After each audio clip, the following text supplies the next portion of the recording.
Қазақ ұлты өз жерінде ең аз халыққа айналды. Бұл ешқай елде, ешқай мемлекетте болмаған, достар. Қалай? 1897 жылы ең бірінші халық санағы болған. Бұл кезде қазақ жерінде 4 миллионнан астам адам өмір сүрсе, соның 81% қазақ болған. 1926 жылы 58% қазақ болады. Одан кейін 10 жылдан кейін 39 жылы 6 миллион халықтың 38% қазақ. Яғни әр 10 шақты жыл сайын 15-20%-ға қазақтардың саны азайып отырған.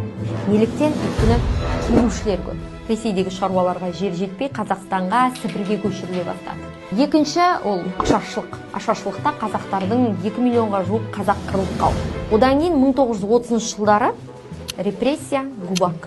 Одан кейінгі халық санағы 1959 жылы болған. 6 миллион халық әйтеуір өсті, 9 миллионға жеткенбіз. Бірақ 9 миллионның ішінде тек қана 30% қазақтар, достар. Бұл қазақ ұлтының өз жерінде аздық болуы кәдімгідей орыстануға ең үлкен түрткі, ең үлкен себеп болды.